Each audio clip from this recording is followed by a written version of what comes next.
Share মোডে গেলাম। এটা হচ্ছে তোমরা কি দেখতে পাচ্ছ কিছু আমার দেখা জুমের যাচ্ছে। ওটা কোথায় জানি গায়েব হয়ে গেল আর কি। বুঝতে পারলাম না এটা যাওয়া ছিল। আচ্ছা ওকে, আমার আমার এটা থাকলেই চালু থাকলেই চলবে। আমি এখন ছবি দেখতে পাচ্ছি না, বাট আমরা is it okay, is it working Sadman? G sir, ঠিক আছে। হ্যাঁ, তুমি মিউটেড হলো, তুমি থাকো আর কি, কারণ এটা আমি আমি বুঝতে পারি না যে এবারে প্রবলেম ইন্টারাপশন হলে আমাকে বলো আর কি, যে আসলে অনেক সময় সাউন্ড অফ হয়ে যায় কি হয়। আচ্ছা, গত ক্লাসে আমরা আসলে পড়ছিলাম আছে না যে economics of nuclear power generation. তো আলটিমেটলি যে কোনো পাওয়ার জেনারেশনে ইকোনমিক্স আছে। তো এটা হচ্ছে পড়তে গিয়ে দেখলাম যে আমরা কত ক্লাসে আলাপ করেছিলাম যে লোড কার্ভ, না load focusing, load curve, chronological load কার্ভের কথা বলেছি, different type of load curve, daily load curve আছে, এটা মান্থলি আছে, অ্যানুয়াল লোড কার্ভ। তো এগুলো হচ্ছে আজকে একটু রিভিউ করি। This A review actually. দেখো আমার প্রেজেন্টেশনে যে উপরে দেখো যে টাইটেল ইয়েটা আছে, এটা হচ্ছে আছে না, এই যে ব্ল্যাকিশ কালার, এই যে সো দিস কালার ইন্ডিকেটস এটা হচ্ছে পুরনো ইনফরমেশন, না দিস নট নিউ ইনফরমেশন। আমি রিপিট করতেছি। তো গত ক্লাসে আমরা কতগুলো হচ্ছে টার্ম হচ্ছে ডিসকাশন করেছিলাম। তার মধ্যে একটা ছিল কানেক্টেড লোড। চারটা টার্ম বলেছিলাম যে কারণ এগুলো রিপিট করে একটু। কানেক্টেড লোড কি জিনিস, নাও উই নো ইট। এটা কোনো ইন্ডাস্ট্রি অথবা একটা রেসিডেন্স অথবা এনি ইনস্টলেশন, এখানে যতগুলো লোড অ্যাভেলেবেল আছে, তাই তো, সো সেগুলো হচ্ছে কানেক্টেড লোড। এখন তুমি দেখো এখানে দেখতে পাচ্ছ এখানে কতগুলো মেশিন আছে যেগুলো হচ্ছে কানেক্টেড লোড হচ্ছে।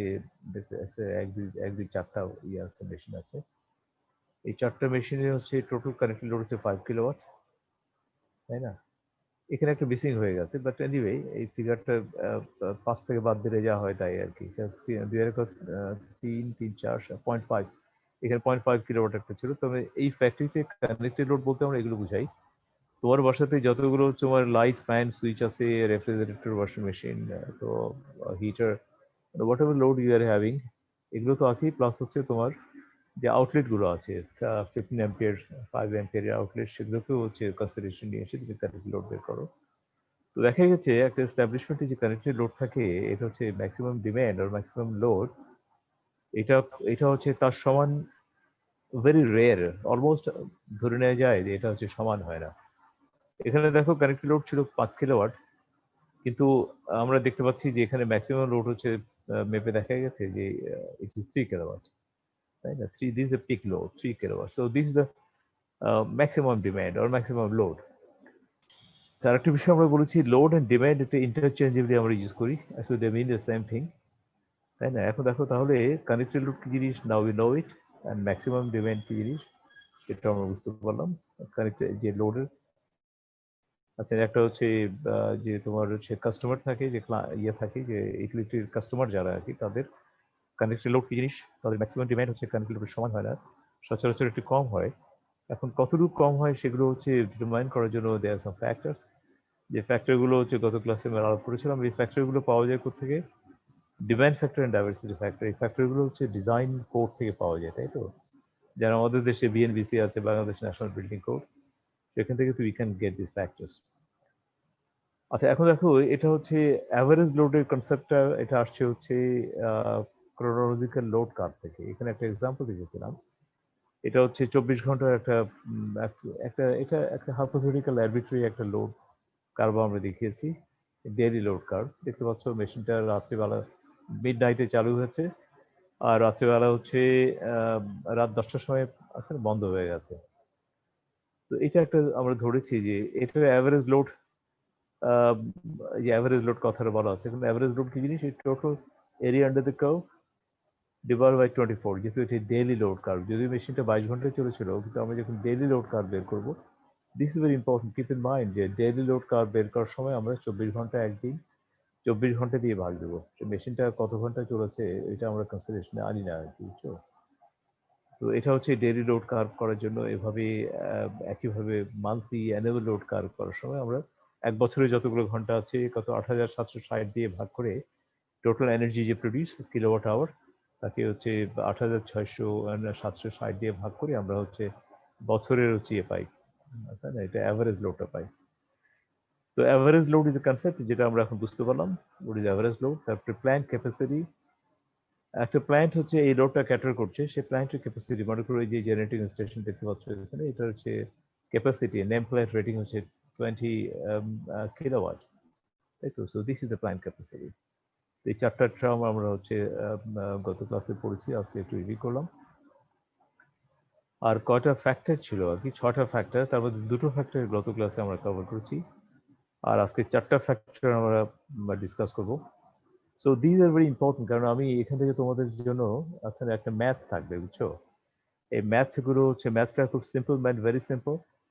আমি আজকে এই যে 4টা ফ্যাক্টর যেগুলো বলবো, এই 4টা factor is very very important. এই ফ্যাক্টরগুলো আন্ডারস্ট্যান্ডিং, তোমরা যদি এই যে এই ছবিটা যে উপরে যে গ্রাফটা আছে, ডেইলি লোড কার্ভ, এটা আমি রিপিট করবো কয়েকবার, তুমি দেখবো আমার প্রেজেন্টেশনে আছে।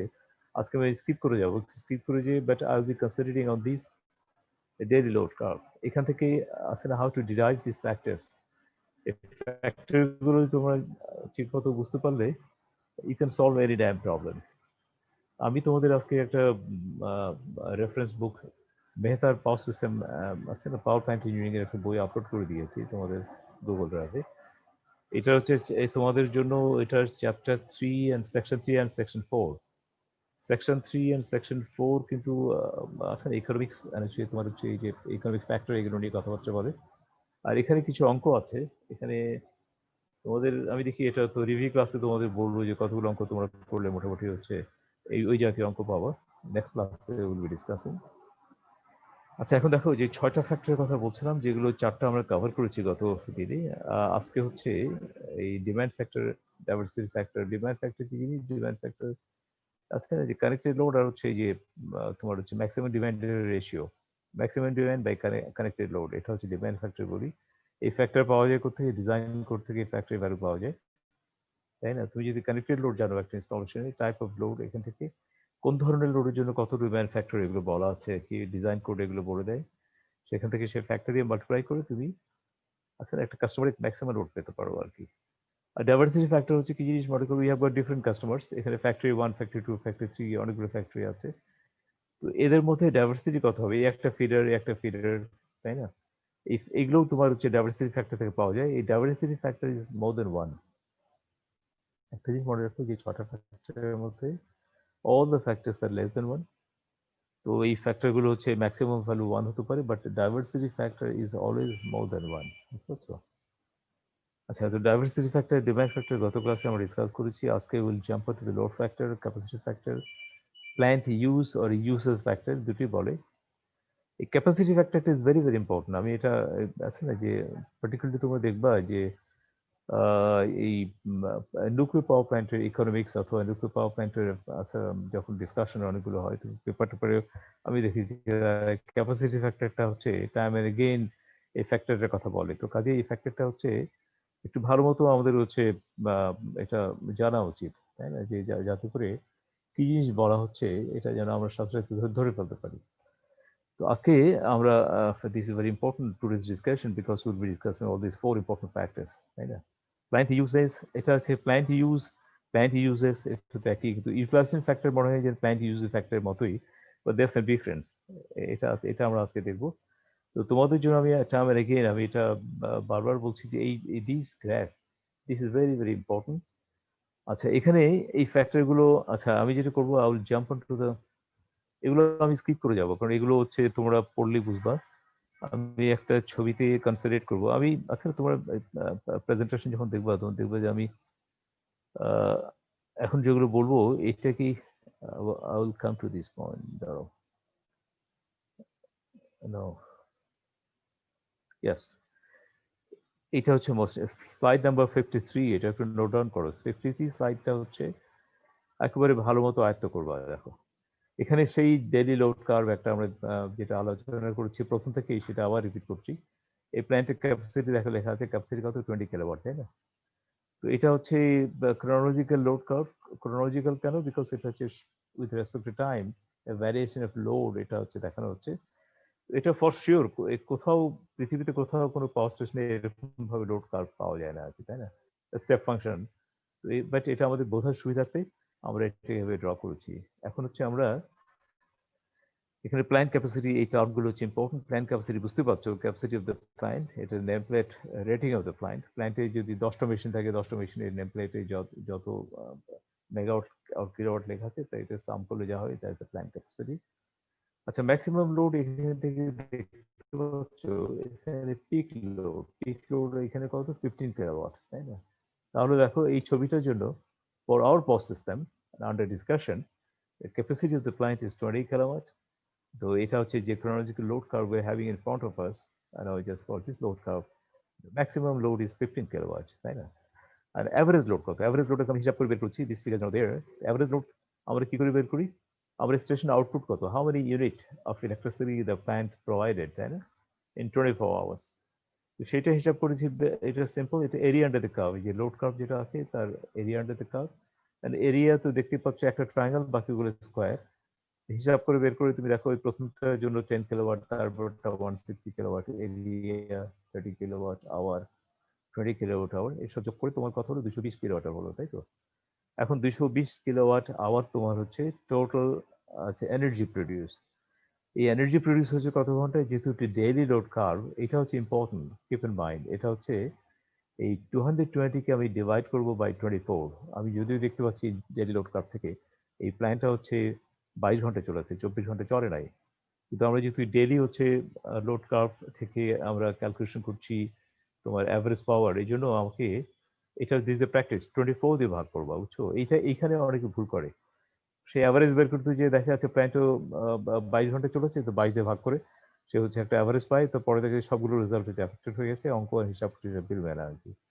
তো কাজেই এই জিনিসটা মনে রাখো, যদি অ্যানুয়াল লোড কার্ভ হতো, তাহলে এক বছরে ঘন্টা আছে কত, 8,760 ঘন্টা।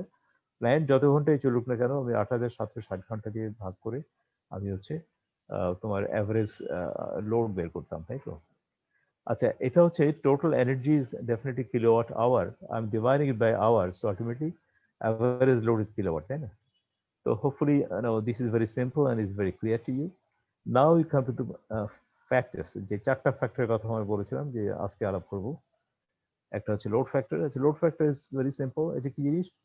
অ্যাভারেজ লোডকে ম্যাক্সিমাম লোড দিয়ে ডিভাইড করে যে ফ্যাক্টর পাবো, সেটাই load factor of the system, তাই না? এটা আমার ওই যে পাওয়ার সিস্টেমের লোড ফ্যাক্টর হচ্ছে এখানে কত, এটা হচ্ছে 9.17 ডিভাইড বাই 15 হচ্ছে ম্যাক্সিমাম লোড, তারপরে 61% আমার লোড ফ্যাক্টর। ওকে, এখন দেখো এই ক্যাপাসিটি ফ্যাক্টর কথা আমি বারবার বলছি, এটাকে আমি এটা হাইলাইটেড করেছি, আচ্ছা, উইথ রেড কালার টেক্সট। এই ক্যাপাসিটি ফ্যাক্টর জিনিস, capacity factor is nothing but average load by plant capacity, তাই না? এখন দেখো এটা হচ্ছে কত, 46%। আচ্ছা, এখন load factor is very important, এই জন্য যে আমরা একটা সে ফর এক্সাম্পল আমরা বেস লোড একটু পাওয়ার প্ল্যান্ট বেস লোডে অপারেট করি, তো আমরা চাইবো এটা হচ্ছে অ্যাভারেজ লোডটা যেন প্ল্যান্ট ক্যাপাসিটির কাছাকাছি থাকে, বুঝছো? প্ল্যান্ট ক্যাপাসিটি যে 1200 মেগাওয়াট হয়, তো এটা যেন অ্যাভারেজ লোডটা যেন 1200 মেগাওয়াটের কাছাকাছি থাকে। কিন্তু এটা হয় কি, যেহেতু মনে করো এক বছর যদি ইয়ে হয়, ফুয়েল সাইকেল আছে না, যে ও অপারেশনাল সাইকেল যদি এক বছর হয়, 12 মাস, তাহলে 12 মাসে তোমার 1 মাস প্ল্যান্টটা হচ্ছে বন্ধ থাকে for refuelling and maintenance. Almost হচ্ছে 3 সপ্তাহ থেকে 4 সপ্তাহ। তো ধরো 1 মাস বন্ধ থাকলো, তার মানে তুমি 1 মাসে প্ল্যান্টটা যদি ফুল ক্যাপাসিটিতে চলে, মানে সারা বছর এক্সেপ্ট দিস 1 মান্থ, তাহলে কিন্তু তোমার হচ্ছে দেখা যায় তোমার হচ্ছে ওই আছে না, যে তুমি অ্যাভারেজ লোড হচ্ছে ইজ লেস দেন 1200 মেগাওয়াট হচ্ছে, তাই না? যেহেতু 1 মাস বন্ধ ছিল, তুমি টোটাল হচ্ছে এনার্জি হিসাব করে তুমি হচ্ছে 12 মাসে যত ঘন্টা আছে তত দিয়ে ভাগ করছো, কিন্তু প্ল্যান্ট তো 12 মাস চলে নাই। তো সেই জন্য একটা প্ল্যান্টের ক্যাপাসিটি ফ্যাক্টর কত, ম্যাক্সিমাম হচ্ছে আছে না, যে ওই 96% মতো হতে পারে আর কি। বাট ওয়েল, এখন হচ্ছে অ্যাভারেজ হচ্ছে ক্যাপাসিটি ফ্যাক্টর 90%, 92% এরকম দেখা যায় বিভিন্ন দেশে, যারা খুব ভালো প্ল্যান্ট মেনটেন করে। তো ক্যাপাসিটি ফ্যাক্টর আর লোড ফ্যাক্টরের পার্থক্য হচ্ছে, এটা হচ্ছে অ্যাভারেজ লোডকে ভাগ, দুটোই অ্যাভারেজ লোড উপরে থাকছে, কিন্তু লোড ফ্যাক্টরকে ম্যাক্সিমাম লোড কার্ভের ম্যাক্সিমাম লোড দিয়ে ভাগ করছি, আর ক্যাপাসিটি ফ্যাক্টরে আমি প্ল্যান্ট ক্যাপাসিটি দিয়ে ভাগ করছি, বুঝছো? So this the difference. তারপরে প্ল্যান্ট ইউজ ফ্যাক্টর, এটা কি জিনিস, এটা আমরা বের করার জন্য কি করে, স্টেশন আউটপুট কত, total area under the curve, তাই তো? এটা হচ্ছে স্টেশন আউটপুট। তারপরে কি করলাম আমরা, এটা হচ্ছে প্ল্যান্ট ক্যাপাসিটি অ্যান্ড এই দেখো total area under the curve, এটা বের করার জন্য কি হতে পারে? তুমি যদি হচ্ছে লোড ফ্যাক্টর জানো, লোড ফ্যাক্টরকে তুমি যদি ম্যাক্সিমাম লোড দিয়ে গুণ করো, then you will get average load, তাই তো? অ্যাভারেজ লোড 24, আচ্ছা না, যে 24 দিয়ে গুণ করলে কি হবে? তুমি হচ্ছে পাবে, you will get the total energy produce. Average লোডকে produce in a one day, এটা তোমার হচ্ছে স্টেশন আউটপুট হয়ে গেল। এখন এই যে প্ল্যান্টের ক্যাপাসিটি কত? প্ল্যান্টের ক্যাপাসিটি আমাদের এখানে 20 মেগাওয়াট, তাই তো? আর প্ল্যান্টটা ভার্চুয়ালি চলেছে কতটা? 22 ঘন্টা, তাই তো? এই 22 ঘন্টা যদি প্ল্যান্টটা ফুল ক্যাপাসিটিতে চলতো, তাহলে যে আউটপুট দিত, তাই না? তো সেটা দিয়ে তোমাকে স্টেশন আউটপুটকে ভাগ করতে হবে। ভাগ করলে কি পাবা? You will get this factor 0.5। তো plant use factor or utilization factor is 50%, তাই না? তো অ্যাকচুয়ালি এই ছবিটা ভালো মতো স্টাডি করলে তোমাদের এত সংক্রান্ত যে কোনো অঙ্ক আমি তোমাদের করতে দিই, তোমরা সবাই করতে পারবা। আচ্ছা, এখন দেখো ইউটিলাইজ লাস্ট ফ্যাক্টর, চারটা ফ্যাক্টরের মধ্যে শেষ ফ্যাক্টরটা হচ্ছে কি? Utilisation factor. এটা হচ্ছে সিম্পলি যে প্ল্যান্টটার ক্যাপাসিটি ছিল কত আর ম্যাক্সিমাম লোড কত সে ডেলিভারি দিয়েছে, তার একটা রেশিও, তাই না? তো এখানে হচ্ছে ম্যাক্সিমাম লোড 15 কিলোওয়াট, আমরা এখানে দেখতে পাচ্ছি আমাদের এক্সাম্পলে। আর প্ল্যান্টের ক্যাপাসিটি ছিল 20 কিলোওয়াট, তাহলে হচ্ছে এর হচ্ছে ইউটিলাইজেশন ফ্যাক্টর 75%, তাই না? তো এই চারটা ফ্যাক্টর গেল। এটা these are we call them economic factor. আর এটা ছাড়া আরো দুটো ফ্যাক্টর ছিল, টোটাল 6টা ফ্যাক্টর, সেগুলো আমরা আগে কভার করেছি। এটা they are not connected to load curve. Load কার্ভের সাথে এই চারটা ফ্যাক্টর কানেক্টেড, বুঝছো? ক্রোনোলজিক্যাল লোড কার্ভের সাথে the four factors are connected. আর বাকি দুটো হচ্ছে কি জিনিস? সেটা হচ্ছে ইনস্টল ক্যাপাসিটি, ইনস্টল আছে না, কানেক্টেড লোডের সাথে, প্লাস ফিডারের ম্যাক্সিমাম লোড কত, তাদের সাথে কানেক্টেড। একটা হচ্ছে ডিমান্ড ফ্যাক্টর আর একটা ডাইভার্সিটি ফ্যাক্টর। আর এই ফ্যাক্টরগুলো পাওয়া যায় কোথেকে? এই ফ্যাক্টরগুলো তোমাকে, you need to get this factor from the design codes, তাই না? IEEE, তারপরে বিএনপিসি, আইসি কোড যেগুলো আছে আর কি, যে ওয়াই ইউজ কোডস, এখান থেকে তুমি এগুলো পাবো আর কি। আচ্ছা, তাহলে এগুলো আমাদের আজকের ডিসকাশন চলে গেল। এগুলো এগুলো তোমার নিজেরই দেখে নেবে ডাইভার্সিটি ফ্যাক্টর। আচ্ছা, এখানে আচ্ছা, লোড ডিউরেশন কার্ভ একটু বলি। লোড ডিউরেশন কার্ভটা একটু জানা দরকার আর কি। আচ্ছা, লোড ডিউরেশন কার্ভটা হচ্ছে, এটা তো এই দেখতে পাচ্ছ, এটা হচ্ছে ক্রোনোলজিক্যাল লোড কার্ভ। এটা একটা আরবিট্রারি কার্ভ, এরকম কার্ভ তো হয় না, স্টেপ ফাংশন। এই লোড এরকম ছিল, বাড়লো, বেড়ে বেড়ে দিনের এক সময় এতখানি গেল, তাই না? তারপরে এই লোডটা কি হলো? কমে আসলো, কমে এসে আগে সকালে যে লোড ছিল রাত 12টার পরে, সেই লোডের সমান হয়ে পরে বন্ধ হয়ে গেল। 24 ঘন্টা station was running in this way. আচ্ছা, এখানে দেখো, এটা হচ্ছে আচ্ছা না, টাইম ভার্সেস এটা আচ্ছা লোড, এই কার্ভটাকে আমরা বলি ক্রোনোলজিক্যাল লোড কার্ভ। এখন এই কার্ভটাকে একটু রিঅ্যারেঞ্জ করা হয়। রিঅ্যারেঞ্জ কেমন করে? এটা হচ্ছে হাইস্ট লোডটাকে প্রথমে কয় ঘন্টা ছিল? এই প্ল্যান্টটা দেখো টোটাল 8 ঘন্টা হচ্ছে হাইস্ট পাওয়ারে চলেছিল। এটা হচ্ছে 20 মেগাওয়াটে, এটা 8 ঘন্টা চলে। এমনি হাইস্ট লোডটাকে প্রথমে প্লট করলাম, প্লট করার পরে তারপরে সেকেন্ড হাইস্টে প্লট করলাম। তো একই কার্ভটাকে এই মডিফাই করে প্লট করে, ইট লুকস নাইস, আচ্ছা না? স্টেপ, সুন্দর একটা স্টেপ হাইস্ট থেকে লোয়েস্টে চলে আসছে। এই ধরনের কার্ভও পাওয়ার স্টেশনে তারা ইউজ করে, লোড ডিসপ্যাচিং সেন্টারে। এটা হচ্ছে সুবিধা হয় যে আছে না, এক নজরে বুঝতে পারি, আচ্ছা এই প্ল্যানটা এই এত পাওয়ারে এত ঘন্টা চলেছে। এখানে দেখো, এর হচ্ছে ফ্রন্ট এন্ড ব্যাক এন্ড দুটোকে যোগ করতে হয়। এই যোগটোগ করে এই ধরনের কার্ভটা তৈরি করা হয়। অ্যাট এ গ্ল্যান্স একবার তাকিয়ে বুঝতে পারো প্ল্যানটা হচ্ছে কখন কোন লোডে কত ঘন্টা, আচ্ছা কোন লোডে কত ঘন্টা চলেছে। এই কার্ভটার একটা নাম আছে, এটাকে বলা হচ্ছে লো ডিউরেশন কার্ভ। তার মানে কোন লোড কত ডিউরেশন ধরে হচ্ছে আছে না যে অ্যাক্টিভ ছিল। তো এই ধরনের একটা কার্ভ হচ্ছে ইউজ করা হয়।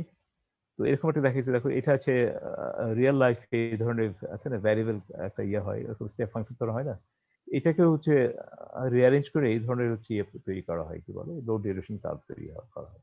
তো অ্যাটলিস্ট এই টার্মটা শিখে রাখো, যে লো ডিউরেশন কার্ভ একটা, লোড কার্ভ একটা, তাই না? তো দিস এ সিম্পল কনসেপ্ট, কিন্তু জানা থাকলে তুমি জানলা, না জানা থাকলেও আছে, এটা তো কি জিনিস বুঝতে পারবো না, তাই না? তো এখন লো ডিউরেশন কার্ভ হচ্ছে যাকে নিবে, এগুলো তো আহ, একই জিনিস, এগুলো বলা আছে। এখন দেখো, আমি তোমাদের ইয়েতে গুগল লাগিয়ে দিয়েছি, সেখানে তুমি পাবা এটা। এখানে বলছি general station as connected load of এত এত মেগাওয়াট, ম্যাক্সিমাম ডিমান্ড এত, ইউনিট জেনারেটর এত পার annum, আচ্ছা এক বছরে এতগুলো ইউনিট। এই ইউনিট মানে কি? এত ইউনিট মানে এত কিলোওয়াট আওয়ার, তাই না? ইলেকট্রিক্যাল এনার্জি ইউনিট হচ্ছে kilowatt hour. And demand factor, load factor, এগুলো সব বের করতে বলছে। This are very simple. Demand factor কি জিনিস এগুলো তো আমাদের ওই ডেফিনেশন আছে, ওখান থেকে তুমি ইজিলি ক্যান ক্যালকুলেট। এগুলো আসলে দেখার বিষয় নাই, ভেরি সিম্পল ম্যাথ, এগুলো ম্যাথ তোমরা দেখলে বুঝবা। এই জন্য আমি তোমাদের প্রথমে বলবো যে আমরা যে 53 নম্বর স্লাইডে যে গ্রাফটা আমরা ডিসকাস করলাম, প্লাস যে ফ্যাক্টরগুলো 4টা ফ্যাক্টর, এগুলোকে একটু মেটিকুলাসলি দেখবা যে এটা হচ্ছে আমরা আসলে কি দিয়ে ডিভাইড করছি। কখনো কিন্তু আমরা 24 আওয়ার দিয়ে ভাগ করছি, কখনো 22 ঘন্টা প্ল্যান ছিল 22 দিয়ে ভাগ করছি। এইটা একটু খেয়াল করে দেখবা। ওইটা যদি মাথার মধ্যে সেট করে ফেলতে পারো, তাহলে যে কোনো অঙ্ক, একটা অঙ্ক তোমার কয়েকটা এক্সাম্পল আছে যেগুলো আই ক্যান সি ইট, এগুলো আমার মনে হয় না যে ডিফিকাল্ট কিছু, ভেরি সিম্পল। তোমরা অনেক কঠিন কঠিন ম্যাথ করছো, বাট সেগুলো তার তুলনায় একটা ফিজিক্সে অনেক ডিফিকাল্ট ম্যাথ আছে, কামাল হাইড্রোলিক্সে very difficult maths, but these are very easy maths. এগুলো আছে না, যোগ বিয়োগ গুণ ভাগ করতে পারলে এই ম্যাথস করা যায়। আচ্ছা, এখন আমরা হচ্ছে আমাদের লাস্ট টপিকে চলে আসি। আমি তোমাদেরকে ক্লাসের শুরুতে বলছিলাম, পরে আমি বুঝতে পারলাম অনেকে জয়েন করেছো। আজকের যে এই যে টপিকটা আমি কভার করছি, এখান থেকে কিন্তু তোমাদের প্রশ্ন থাকবে, বুঝছো?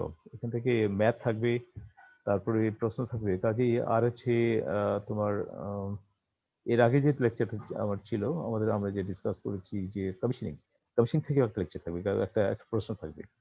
তাহলে কমিশন লাস্ট 2 স্লাইড যে তোমাদের পাওয়ার পয়েন্ট প্রেজেন্টেশন তোমাদের আমি একটা আপলোড করেছি, একটা আপলোড করে দেবো আর কি, এটা আজকে শেষ হয়ে গেলে এখান থেকে তোমাদের হচ্ছে এই কম্পালসারি কোশ্চেনটা এখান থেকে থাকবে আর কি। তো এইসব বিষয়ে আজকে আর বেশি কিছু বলবো না, নেক্সট ক্লাসে যেহেতু রিভিউ ক্লাস করবো আমরা, তখন আরো ডিটেল আমরা আলাপ করবো আর কি, তাই না? তো ইকোনমিক্স অফ পাওয়ার জেনারেশন আছে, এই জিনিসটা কি, what does it mean really? এটা আসলে কিছু না, economics of power generation 1 kilowatt hour electricity তৈরি করতে যে খরচ হয় আর কি, তাই না? এটা হিসাব করে বের করে, এটাই হচ্ছে ইকোনমিক্স অফ পাওয়ার জেনারেশন, এর হচ্ছে মূল উদ্দেশ্য। আচ্ছা, ইকোনমিক্স অফ পাওয়ার জেনারেশন এগুলো, এই হিসাবগুলো করতে গিয়ে কতগুলো হচ্ছে টার্ম আছে যেগুলো ফ্রিকোয়েন্টলি ইউজ করা হয়। সেই একটা টার্ম তোমরা জানো, ডেপ্রিসিয়েশন কি জিনিস তোমরা জানো, যে একটা মেশিন যদি কেনো, মেশিনটার একটা লাইফ থাকে, তাই না? একটা 10 বছর, 15 বছর, 20 বছর। তো 20 বছর পরে এই মেশিনটা হচ্ছে, একটা যন্ত্রটা স্ক্র্যাপ হয়ে যায়, তাই না? স্ক্র্যাপের একটা ভ্যালু থাকে, সেখান থেকে হচ্ছে দেখো ডেপ্রিসিয়েশন হিসাব করি আমরা, অ্যানুয়াল ডেপ্রিসিয়েশন, 1 বছরে মেশিনটার মূল্য কয় টাকা কমলো। এটা এক্সাম্পল দিয়েছি একটা, দেখো তো মনে করো একটা মেশিনের ইনিশিয়াল কস্ট ছিল হচ্ছে এটা 1 লক্ষ টাকা, তাই না? এটা 100,000, 1 লক্ষ টাকা। এটাকে 20 বছর পরে এর স্ক্র্যাপ ভ্যালু হলো হচ্ছে 10,000 টাকা। তা অ্যানুয়াল ডেপ্রিসিয়েশন কত, এটা বের করো, ইজ ভেরি সিম্পল। তো টোটাল ডেপ্রিসিয়েশন কত? 1 লাখ থেকে 10,000 বাদ দাও, মেশিনটার 20 বছরে 90,000 টাকা খরচ কমে, এর হচ্ছে আছে না যে ডেপ্রিসিয়েট করে গেছে। তো 20 বছরে 90,000 টাকা ডেপ্রিসিয়েশন হচ্ছে, 1 বছরে কত, সিম্পল ভাগ করলে তুমি 4,500 টাকা পেলা। So this the concept of depreciation, এটা তোমরা অলরেডি জানো ডেপ্রিসিয়েশন আর হাউ টু ক্যালকুলেট ডেপ্রিসিয়েশন। এখানে আসলে এইগুলো নিয়ে অনেক বিস্তারিত, অনেক ধরনের আছে, হাউ টু ডেপ্রিসিয়েশন হিসাব করার বহু ধরনের কি জিনিস যদি জানো, ওইসব মেথড পড়লে তোমরা জানতে পারবো আর কি। এগুলো তো আমাদের হচ্ছে মোটা দাগে জিনিসগুলো বোঝা আমাদের মেইন উদ্দেশ্য। ডিটেল হচ্ছে আছে না, জাস্ট যাদের ইন্টারেস্ট আছে, অথবা যারা when you will get involved, তখন তুমি ওগুলো পড়ে নিতে পারবা। আচ্ছা, আরেকটা যে টার্ম যেটা ইম্পর্টেন্ট, ইন্টারেস্ট। ইন্টারেস্ট কি জিনিস এটা না জানে না এমন কেউ বোধহয় নাই আর কি। এখনকার এই যে ব্যাংকিং সিস্টেমের মধ্যে পড়ে আছি সবাই, তাই না? ব্যাংকের সাথে ইনভলভ, ইন্টারেস্ট হচ্ছে, তো বুঝতে পারছো হোয়াট ইজ ইন্টারেস্ট। আচ্ছা, ইন্টারেস্ট যখন বলি তখন হচ্ছে দুটো আছে না টার্ম সামনে চলে আসে, একটা কম্পাউন্ডিং, একটা হচ্ছে ডিসকাউন্টিং।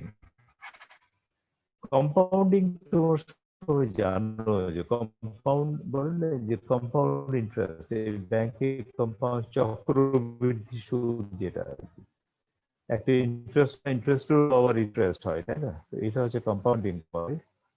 আচ্ছা, কম্পাউন্ডিং করার হচ্ছে একটা ফর্মুলা আছে, এই ফর্মুলা ব্যাংক তারা সবসময় ইউজ করো। R is the interest rate, n is the number of years, মানে এটা হচ্ছে ইট ক্যান বি 1 2 3 4 5 10 ইয়ার্স। এই এন বছর পরে, এন সংখ্যক বছর পরে তোমার হচ্ছে ক্যাপিটাল যে পি অ্যামাউন্ট ছিল, প্রেজেন্ট ভ্যালু, তার ভ্যালু কত হবে। ইন্টারনেট কানেকশন আনস্টেবল হলো কেন? হ্যালো, শুনতে পাচ্ছ সালমান?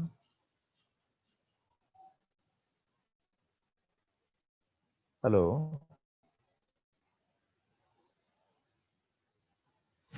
Something is wrong.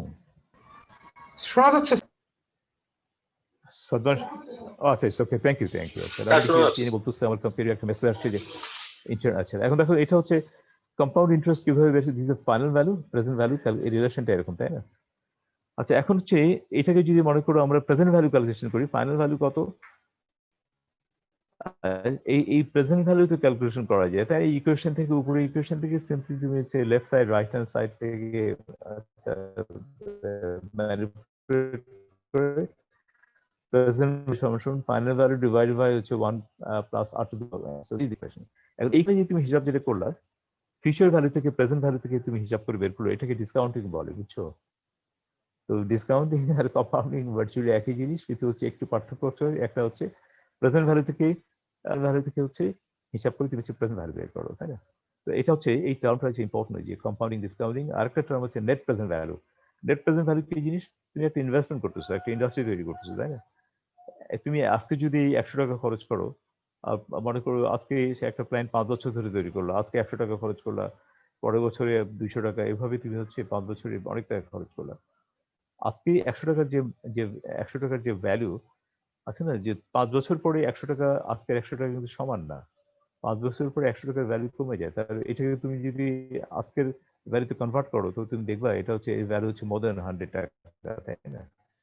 তো এটাকে হচ্ছে আছে না যে ফিউচার ভ্যালুকে ডিসকাউন্টিং করে প্রেজেন্ট ভ্যালু থেকে নিয়ে আসা, যেটা নিয়ে এসে তুমি যদি হচ্ছে মনে করো একটা ইনভেস্টমেন্টে তুমি কিছু ইনভেস্ট করলা, একটু ক্যাশ ইনফ্লো ক্যাশ আউটফ্লো হয়, তাই তো?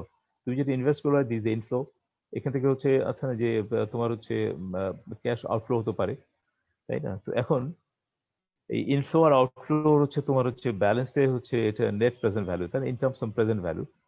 আচ্ছা, এটা হচ্ছে আমি একটা দেখাচ্ছি একটা ক্যালকুলেশন। মনে করো তুমি হচ্ছে একটা জেনারেটিং স্টেশন তৈরি করলা, তাই তো? জেনেসিস 500K, $5 লক্ষ দিয়ে একটা হচ্ছে কনস্ট্রাকশন কস্ট দিয়ে জেনারেটিং স্টেশন তৈরি করলো। বছর তুমি হচ্ছে অপারেশন মেইনটেন্যান্সে ওভারহেড তোমাদের আছে, সেগুলো খরচ তোমার হচ্ছে এভাবে। তাহলে 5 বছরে তুমি এভাবে প্রত্যেক বছরে ডিফারেন্ট ইয়ারে ডিফারেন্ট অ্যামাউন্ট খরচ করলা। তো এখন আমরা ধরলাম এগুলো ওএনএম কস্ট, আর আমাদের হচ্ছে ফিউচার ভ্যালু এগুলো, তাই না? এগুলো তো আমি এস্টিমেট করেছিলাম এই ধরনের খরচ হবে। এই ফিউচার ভ্যালুকে প্রেজেন্ট ভ্যালুতে আমি যদি কনভার্ট করি, তাহলে কি করে করবা? So this is simple equation, তাই না? এখন হচ্ছে এই যে টোটাল তুমি ভবিষ্যতে যে খরচ একটা এস্টিমেট করছো, এই খরচগুলো হবে, এই টোটাল খরচগুলোর প্রেজেন্ট ভ্যালু কত, তাই না? আজকের দিনে তুমি যদি দেখো যে কত টাকা খরচ হবে আর কি, সেই হিসাবটা ওই ইকুয়েশন হচ্ছে ফিউচার ভ্যালুকে প্রেজেন্ট ভ্যালুতে কনভার্ট করে এই টেবিল বের করে তুমি দেখো যে $627.74, এটা হচ্ছে তোমার হচ্ছে present value of total cost, তাই না? তো এভাবে একটা হিসাব করার নিয়ম আছে আর কি। এটা যারা ওই যে পাওয়ার সেক্টরে সবসময় করে, পাওয়ার সেক্টর না সব সেক্টরে করে, যারা ব্যবসা করে তারা করে। আচ্ছা, তাহলে ওভারনাইট কস্ট একটা কস্ট, যেটা হচ্ছে পাওয়ার সেক্টরে এটা হচ্ছে খুব ইউজ করা হয়। ওভারনাইট কস্ট কত, কোলের কত, তাই না, গ্যাসের কত, নিউক্লিয়ার ওভারনাইট কস্ট কত। ওভারনাইট কস্ট কি জিনিস? ওভারনাইট কস্ট হচ্ছে ধরা হয় যে একটা নিউক্লিয়ার পাওয়ার প্ল্যান্ট তৈরি করলাম, তার ক্যাপাসিটি মনে করো 1000 মেগাওয়াট। আর এই পাওয়ার প্ল্যান্ট তৈরি করতে যত খরচ হলো, সে খরচগুলো যদি আছে না যে এক রাতে করা হয়, তার মানে কোনো ব্যাংক ইন্টারেস্ট নাই, তাই না? এরকম একটা হিসাব করা হয়। এরকম হিসাব এক রাতে যদি এই টোটাল ইনভেস্ট করে আমি এটা করতে পারি, তাহলে পার কিলোওয়াটে কত খরচ হলো সেটাকে তারা বলে ওভারনাইট কস্ট বলে। ওভারনাইট কস্ট এখানে দেখো যে ওভারনাইট কস্ট, এখানে দেখো যে ওভারনাইট কস্ট একটা এক্সাম্পল, আমেরিকান একটা হচ্ছে যে American US energy information administration থেকে একটা ডেটা হচ্ছে আমি দেখাচ্ছি। তো তারা ডিফারেন্ট দেখো, এই কোলের ওভারনাইট কস্ট কত বের করেছে, এই যে দেখো এখানে, সরি এটা নিউক্লিয়ারের কস্ট কত আছে দেখো, যে অ্যাডভান্স নিউক্লিয়ার 3300, এটা ইউনিটি ডলার পার কিলোওয়াট, তাই না? তো এভাবে হচ্ছে মানে এখানে ব্যাংক ইন্টারেস্ট গুলো আসে না, বুঝছো? এখানে এক রাতেই যদি প্ল্যানটা তৈরি করা হয় তাহলে খরচ কত হয়, একটা হিসাব আছে আর কি।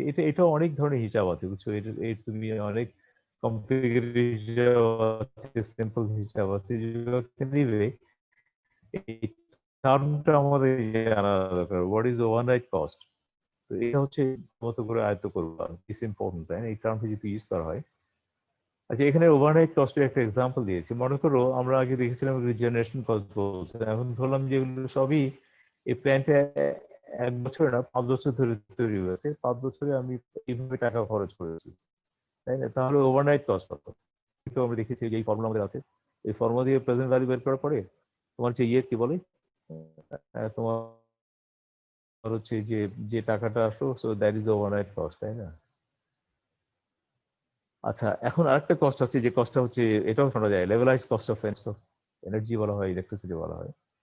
তো সেটা কি, এটা কি জিনিস? এটা হচ্ছে তুমি নেট প্রেজেন্ট ভ্যালু বের করলে একটা একটা একটা পাওয়ার সেক্টরে একটা পাওয়ার প্ল্যান্ট তৈরি করছো, এটা কনস্ট্রাকশন, অপারেশন, মেইনটেন্যান্সের টোটাল যে খরচ হলো, এই খরচগুলোকে 5 বছরে কি খরচ হবে এস্টিমেট করলা। এইসব খরচগুলোকে তুমি কি বলে, তোমার ডিসকাউন্ট হিসাব করে নেট প্রেজেন্ট ভ্যালু বের করলা। নেট প্রেজেন্ট ভ্যালু বের করার পরে তো তুমি হচ্ছে এখন পার কিলোওয়াট আওয়ারে এই প্ল্যান্টটা 5 বছরে কত ইলেকট্রিসিটি তৈরি করবে, you have got a estimate, তাই না? তো টোটাল কিলোওয়াট আওয়ার তৈরি করতে হচ্ছে এত খরচ হলো, সেটা দিয়ে ভাগ করে তুমি হচ্ছে ইয়ে পাবা আর কি, জাস্ট ইউ ক্যালকুলেট এই যে লেভেলাইজ কস্ট অফ এনার্জি। এটা একটা এক্সাম্পল আর কি, যে দেখো যে ইট ইজ লাইক দ্যাট।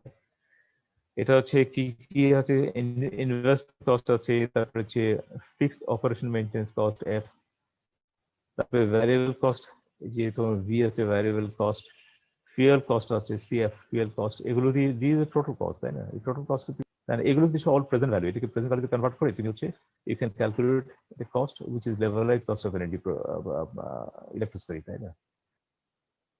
আচ্ছা, এই যে প্রেজেন্ট ভ্যালু, এই যে ডিসকাউন্ট তোমার আছে না, যে তোমার ডিসকাউন্ট রেট যদি ডি হয়, ডিসকাউন্ট রেট ইন্টারেস্ট রেট হচ্ছে একই জিনিস। ডিসকাউন্ট বলার সময় ডি বলে, ইন্টারেস্টের সময় আর ইউজ করে একই। তো কাজেই টি ইজ দ্য টাইম, আমরা ওখানে এন ইউজ করেছিলাম, so virtually the fact is the same. আচ্ছা, এভাবে একটা এক্সাম্পল দেখানো হচ্ছে যে এইটা মনে করো হচ্ছে টোটাল হচ্ছে তোমার আছে না, যে অপারেশন মেইনটেন্স কস্ট এত, ইনভেস্টমেন্ট কস্ট এত ছিল, তোমার হচ্ছে এখানে টোটাল ইনভেস্টমেন্ট হচ্ছে এত। আর তুমি যদি হচ্ছে ইয়ে করো, এই পাওয়ার প্ল্যান্ট থেকে যে এত ইউনিট, 10,000 ইউনিট তোমার যদি আছে না, যে ইলেকট্রিসিটি তৈরি হয় 5 বছরে, তাহলে টোটাল কস্টে 10,000 ভাগ করলে, ভাগ করে এইটা এত cent per kilowatt hour, so this is the levelize cost of electricity, তাই না? এই লেভেলাইজ কস্ট অফ ইলেকট্রিসিটি তুমি দেখো, এটা আবার ওই যে একটা ওই যে আমেরিকান ওই একটা এক্সাম্পল থেকে আমি দেখাচ্ছি। লেভেলাইজ ক্যাপিটাল কস্ট দেখো, যে levelize capital cost on nuclear, levelize capital capital storage system সহ, যে এটা হচ্ছে ইয়ে কস্ট, লেভেলাইজ কস্ট একটু বেশি। তো এই ধরনের তুমি দেখবা, এটা এটা এটা হিসাব করে লাভটা কি হয়? লাভটা যেটা হয়, তুমি একটা ডিসিশন নিতে পারো যে আমার লেভেলাইজ কস্ট হচ্ছে নিউক্লিয়ারে এত, কোলে এত, then you can take a decision, decision maker can take a decision যে আমি হচ্ছে কোন অপশনে যেতে পারি, তাই না? এই জন্যই এই তোমার তোমার তুমি দেখবা যে ইলেকট্রিসিটি জাস্ট ওই জাস্ট না, যে ইউটিলিটি সেক্টরে এই এই টার্মগুলো খুব বেশি ইউজ করা হয়, levelize generation cost, levelized cost of electricity and overnight cost, তাই না? এগুলো খুব ফ্রিকোয়েন্টলি তুমি যদি নিউজ পেপার টেপারে পড়ো এই এনার্জি নিয়ে, তখন দেখবা এই time and again they are repeating those things. This concept, এই কনসেপ্ট গুলো হচ্ছে আছে না, যে নতুন করে একটু হতে পারে, বাট একবার আছে না, একটু পড়লে দেখবে যে this are simple, nothing very complicated. একটু আছে না, অনেক কমপ্লিকেটেড জিনিস আছে না, we need to handle nuclear engineering. এখন level of cost of electricity অনেকগুলো ইকুয়েশন আছে, এটা একটা ইকুয়েশন আমি রেখেছি আর কি। এই ইকুয়েশন মুখস্থ করার কিছু নাই, you don't need to remember for your understanding. Actually there কোনো বিষয় না, এটা যেটা হচ্ছে এনার্জি, যে total amount of energy produce, এটাকে আবার ডিসকাউন্টেড করা হচ্ছে। এই কনসেপ্ট একটু ডিফিকাল্ট, বুঝছো? এটা হচ্ছে এটা আন্ডারস্ট্যান্ডিং একটু ডিফিকাল্ট। এটা হচ্ছে যে এনার্জি প্রডিউস, তো এইটা হচ্ছে এখানে, এটা হচ্ছে কনভেনশনাল পাওয়ারের একটা হিসাব দেখানো হয়েছে। যদি নিউক্লিয়ার হতো, তাহলে নিউক্লিয়ার ওয়েস্ট ম্যানেজমেন্ট ডিকমিশনিং আছে আর কি, অ্যাসল, বুঝতে পারছো? What is কি বলে লেভেলাইজ কস্ট অফ এনার্জি ওভারনাইট, এই টার্ম নিয়ে বহু পেপার আছে, বহু পাবলিকেশন আছে। তো কাজেই এগুলো তোমরা বেসিক জিনিসটা জানলে ওগুলো জানতে সুবিধা হয়। আচ্ছা, এখন আমাদের হচ্ছে আচ্ছা, বাসবার কস্ট, বাসবার থাকে না, জেনারেটর থেকে যে পাওয়ারটা, যে বাসে কানেক্টেড থাকে, বাস থেকে যে ট্রান্সফরমার যায়, তারপর ডিস্ট্রিবিউশন নেটওয়ার্কে যায়, ট্রান্সমিশন নেটওয়ার্কে যায়, ডিস্ট্রিবিউশন নেটওয়ার্কে যায়। তো ট্রান্সমিশন ডিস্ট্রিবিউশন লস আছে, তাই না? লসের জন্য ইলেকট্রিসিটি খরচটা বেড়ে যায়। কিন্তু বাসবারে যেটা হচ্ছে সেখানে তো কোনো লস নাই, জাস্ট জেনারেটরের ইন্টারনাল যে লস হচ্ছে, ওয়াইন্ডেজ লস, তারপরে আছে না এডি কারেন্ট লস, তারপরে হচ্ছে যে আরো যে লস গুলো যে থাকে, তাই না, আই স্কোয়ার আর লস টস গুলো, এগুলো লস বাদ দিয়ে total energy is coming to the বাসবার।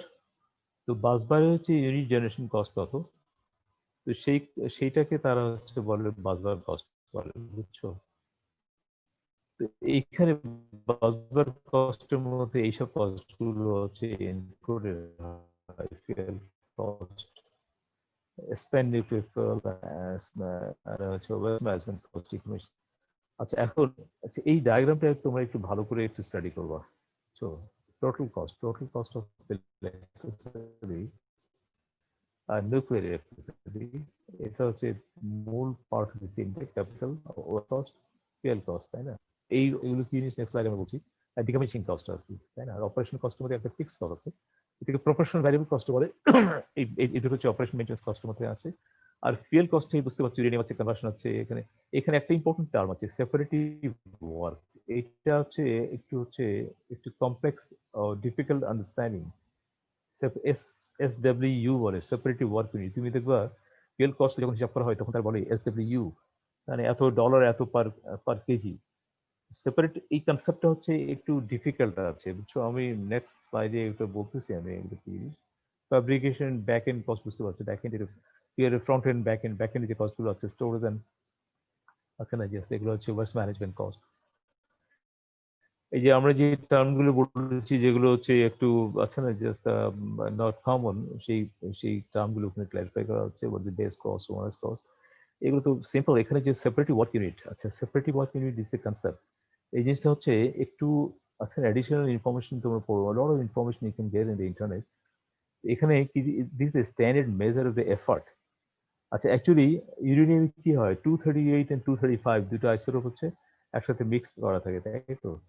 এটা হচ্ছে আহ, এটা একটা খেয়াল করে সেকেন্ড ল অফ থার্মোডাইনামিক্স বলে কি জিনিস। এটা হচ্ছে ন্যাচারাল প্রসেসে সিস্টেমের এন্ট্রপি বাড়তেই থাকে, তাই না? এন্ট্রপি কি জিনিস? It's a measure of degree of disorder. এখন একটা ন্যাচারে একটা সিস্টেম আছে, ডিসঅর্ডার সিস্টেম। 238 এন্ড 235 এর এটা হচ্ছে র্যান্ডমলি মিক্স করা আছে আইসোটোপ গুলো। এখন তুমি এগুলোকে অর্ডারে নিয়ে আসতেছো, সেপারেট করে ফেলতেছো।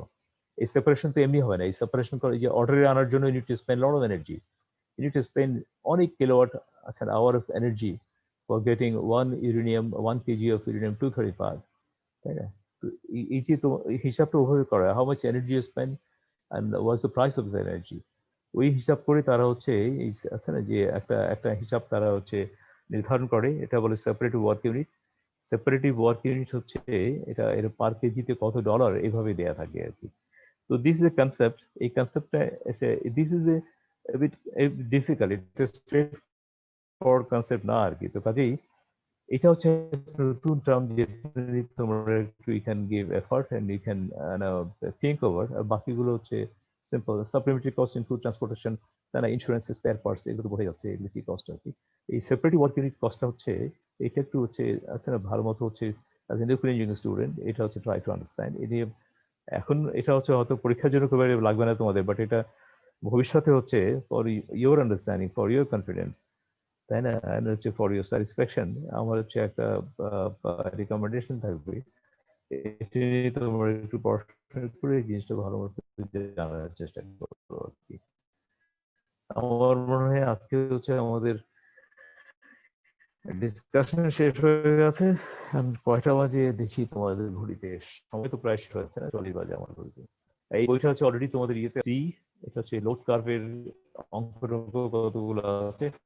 অ্যাকচুয়ালি তোমাদের এখানে বেশি না, এখান থেকে হচ্ছে আছে না যে 3.1 থেকে 3.6, আচ্ছা তোমাদের অঙ্ক কমাই দিলাম আমি, 3.1 থেকে 3.6 এর মধ্যে অঙ্কগুলো করো। এর মধ্যে তোমার একটা অঙ্ক তোমরা পাবা। আচ্ছা, আরেকটা বিষয় আছে, তোমাদের কিন্তু আমি ওই আইডি নাম্বারের সাথে না যে ম্যাক্সিমাম ডিমান্ড কত, ম্যাক্সিমাম ডিমান্ড 30 মেগাওয়াট 50 মেগাওয়াট না বলে বলতে পারি। আচ্ছা না, your last two digit multiply some factor, last two digit যদি 1 2 হয় 1 2 multiplied by 5 5 বরং 60 that the capacity of the plant এরকম ধরনের আমি করে দিতে পারি যাতে করে সবার আছে না সবাই ডিফারেন্ট প্রবলেম পাও কারোর সাথে কারো হচ্ছে মিল না হয় আর কি বুঝছো তো এরকম ধরনের আমরা হচ্ছে আমি করেছিলাম এর আগে যে আমি পরীক্ষা নিয়েছিলাম ইউনাইটেড ইন্টারন্যাশনাল ইউনিভার্সিটিতে এটা আমরা এইভাবেই করেছিলাম তো তোমাদের এখানে আমি অঙ্কতে ওই টেকনিকটা অ্যাপ্লাই করবো যে so that everybody is having his own problem কারোর সাথে কারো মিল নাই আচ্ছা এখন বলো আমার সাদমান বলো আমার সিআর সাহেব বলো এখন আজকে কি কোনো ইস্যু আছে না স্যার আপাতত নাই স্যার। আচ্ছা তাহলে নেক্সট ক্লাসে আমি এটা আপলোড করে দেবো এগুলো পড়াশোনা করবো নেক্সট ক্লাসে হচ্ছে আমাদের হচ্ছে রিভিউ হবে রিভিউতে তোমাদের যার যা প্রশ্ন কি থাকে সেগুলো আমরা ডিসকাস করবো আজকে আমাকে বলো দেখি আজকে ক্লাসে কতজন পার্টিসিপেন্ট ছিল স্যার আমি আজকে দেখতে পাচ্ছি হাইয়েস্ট আমার এখানে 19-20 জন ছিল স্যার। আচ্ছা ভেরি গুড সুজা ক্যানিবে পরীক্ষা যেহেতু চলে আসছে সবার একটু ন্যাচারালি নড়ে চড়ে বসতে হবে আর কি না এটাই তো দরকার আর কি তো ঠিক আছে কারো যদি প্রশ্ন না থাকে আছে নাকি বলো না ওকে স্যার শেষ করতে পারবো স্যার। আচ্ছা ওকে